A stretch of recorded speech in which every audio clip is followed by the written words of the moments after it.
आजकल इंडिया में air travel करना एक नाइटमेयर बन चुका है। शायद देश की ओवरऑल हालत तो पता नहीं, लेकिन जो लोग फ्लाइट से ट्रेवल कर रहे हैं उनकी तो हालत खराब है। डिलेज, कैंसिलेशंस, लंबी लंबी क्यूज और एयरपोर्ट का सीन तो अब किसी बस अड्डा जैसा लग रहा है। हर तरफ अफरा तफरी, lakhs of passenger, women, Elder, kids, patients सब एयरपोर्ट के बाहर या टर्मिनल के अंदर लाइन में खड़े हैं।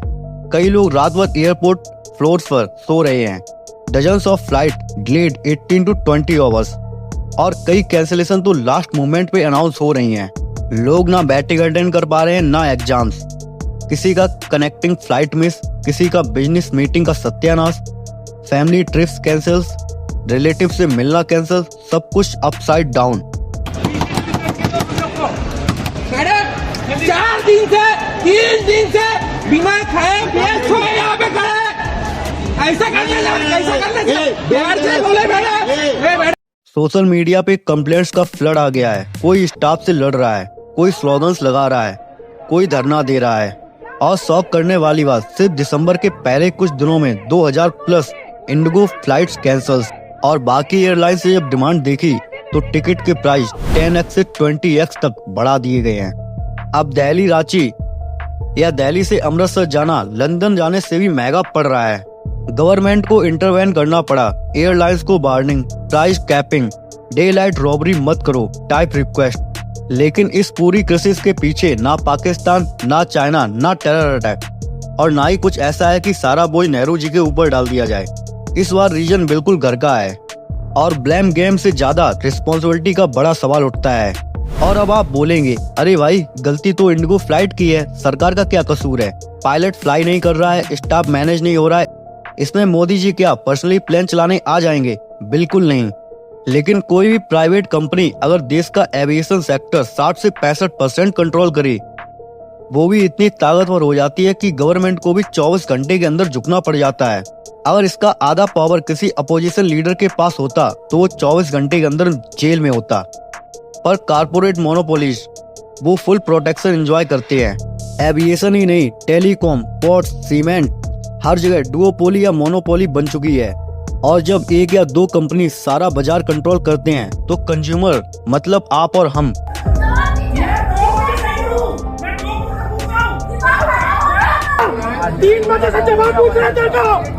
मजबूर हो जाते हैं।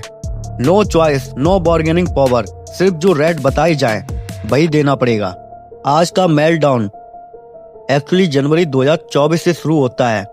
उस टाइम DGCA ने नए रूल्स इंट्रोड्यूस किए। FDTL flight duty time limitations ये डिसाइड करता है पायलट कितने घंटे ड्यूटी करेगा, कितनी नाइट लैंडिंग अलाउड है, मिनिमम रेस्ट कितना मिलेगा, कॉन्सिक्यूटिव नाइट ड्यूटीज का लिमिट। नए रूल्स, पायलट को हर वीक 48 घंटे का रेस्ट, नाइट टाइम 5 बजे तक एक्सटेंड, नाइट लैंडिंग की लिमिट 6 से 2, roster fatigue reporting mandatory. Reason pilot fatigue biggest safety risk. India के पायलट्स ओवरवर्क्ड थे, सेफ्टी के लिए रूल्स जरूरी थे। एयरलाइन ने बोला टाइम दो, हम अभी इम्प्लीमेंट नहीं कर सकते। केस कोर्ट तक गया। फिर 2 फेज रोल आउट डिसाइड हुए। फेज 1 जुलाई 2025 सब एयरलाइंस ने स्मूथ हैंडल कर लिया। फेज 2 नवंबर 2025 ये टफ था, नाइट फ्लाइट बैडली इम्पैक्टेड होती थी, डेडलाइन डिले करके नवंबर रखी गई। फिर भी इंडिगो फेल हो गया, बाकी एयरलाइंस ने मैनेज कर लिया। इंडिगो सबसे बड़ा नेटवर्क ऑपरेट करता है, 2300 फ्लाइट डेली। एयर इंडिया के पास सिर्फ 1000 के आसपास और इंडिगो लो कॉस्ट मॉडल पे चलती है। High rotation, high utilisation, night flights भी सबसे ज्यादा इसी के पास होती हैं। इसलिए डिले का चेन रिएक्शन होना नेचुरल था। दिसंबर में fog, technical issue, demand spike, crew shortage सब एक साथ हो गया। ऑन टाइम परफॉर्मेंस अक्टूबर से 80% से गिरकर 67%, उसके बाद 50%, 35%, 20% और अब बचा है 8%। और कंपनी क्या कहता है 5 से 10 दिन रिबूट लगेगा, सिस्टम रीसेट हो रहा है। पायलट्स का कहना है इंडिगो ने जानबूझकर रूल्स इंप्लीमेंट नहीं किए, उसका मॉडल है मिनिमम स्टॉप मैक्सिमम फ्लाइट्स। और नए FDTL के बाद ज्यादा पायलट्स की जरूरत थी, पर कंपनी ने हायरिंग फ्रीज कर दी। पीक ट्रैवल सीजन आया, मैन पावर कम थी, स्टाफ ऑलरेडी फ्रस्ट्रेटेड था। मुंबई एंड नासिक एयरपोर्ट्स पर स्ट्राइक कैजुअल लीव्स हुई और पूरा सिस्टम कोलैप्स हो गया। पायलट्स का एक्यूजेशन इंडिगो ने क्राइसिस इंटरनेशनली एस्केलेट किया ताकि गवर्नमेंट प्रेशर में आके रूल्स विड्रॉ कर दे, और फिर वही हुआ। गवर्नमेंट ने FDTL अमेंडमेंट्स फरवरी तक पोस्टपोन कर दिए। सवाल ये नहीं कि क्राइसिस कौन से इंजीनियर की वजह से हुए, सवाल ये है इंडिगो कौन सी ताकत से गवर्नमेंट को 48 घंटे में हिला देता है। और जब हायरिंग फ्रीज की खबर मन से ही थी, गवर्नमेंट ने पहले एक्शन क्यों नहीं लिया? ट्रुथ ये है, जब एक कंपनी सेक्टर का 60% कंट्रोल करे, सिस्टम उसके सिग्नल पर हिल जाता है। बिल्कुल वैसे ही जैसे टेलीकॉम में जियो के बाद एयरटेल और वोडाफोन बचे, सीमेंट में अडानी ग्रुप्स का एक्सपेंशन, पोर्ट्स एयरपोर्ट्स का ऑनरशिप कंसंट्रेशन, हर जगह similar pattern, one sector one king.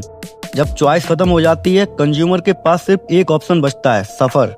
Indigo का सक्सेस स्टोरी भी इंटरेस्टिंग है। 2005 में जब मार्केटिंग फुल था, एयर इंडिया, जेट, सहारा, किंगफिशर, डेक्कन, तब राहुल भाटिया एंड राकेश गंगवाल ने एक low cost high discipline model launch किया। 2006 फर्स्ट फ्लाइट, 2010 एयर इंडिया को मार्केट में शेयर बीट, 2014 के बाद उड़ान स्कीम से रैपिड एक्सपेंशन, आज 60 से 65% मार्केट शेयर। बाकी कंपटीटर्स या तो बैंकक्रप्ट हुए या टाटा ग्रुप में मर्ज हो गए। Result, aviation market Indigo plus air India, spice jet बेयरली alive, एक डुओपोली जिसमें मेजर पावर एक ही कंपनी के पास सेटल हो गई। आप इस पैटर्न को टेलीकॉम, सीमेंट, पोर्ट्स, एयरपोर्ट्स सब जगह देख सकते हो। अब तो एयरपोर्ट यूजर PV 10x तक बढ़ सकती है। दिल्ली 100 से 1000, मुंबई 175 से 3000। ये पैसे डायरेक्टली आपकी टिकट में जाएंगे। ऐसे मोनोपोलीज ग्रो होती है। स्मॉल प्लेयर्स मार्केट से गायब और कंज्यूमर के पास नो चॉइस। पायलट्स भी इसी पैटर्न पे चल रहे हैं। One party dominance, opposition marginalised, CBI ED pressure, democracy हो या इकोनॉमी, कंपटीशन कम हो रहा है। और जब चॉइसेस खत्म हो जाती है, पब्लिक की बार्गेनिंग पावर भी जीरो हो जाती है। और कल जो एयरपोर्ट पर हुआ, वो कल टेलीकॉम, सीमेंट, पावर्स, पॉलिटिक्स कहीं पे भी हो सकता है। बिकॉज जब मोनोपोली बन जाती है, पब्लिक को बस सरवाइव करना पड़ता है। तो दोस्तों, ये क्राइसिस सिर्फ एयरपोर्ट का नहीं था, ये एक वार्निंग थी, एक सिग्नल की इंडिया का इकोनॉमिक लैंडस्केप किस डायरेक्शन में जा रहा है। अगर कंपटीशन नहीं है और पावर सिर्फ एक या दो हाथों में है, तो नुकसान सिर्फ और सिर्फ आम आदमी का होगा। और ये बात समझना हम सबके लिए बहुत जरूरी है। और अगर आपको ये वीडियो पसंद आया हो तो चैनल को लाइक करना, सब्सक्राइब करना, ताकि ऐसे ही वीडियो आप तक सबसे पहले पहुंचते रहें। मिलता हूँ एक नेक्स्ट वीडियो में, तब तक के लिए बाय बाय, जय हिंद।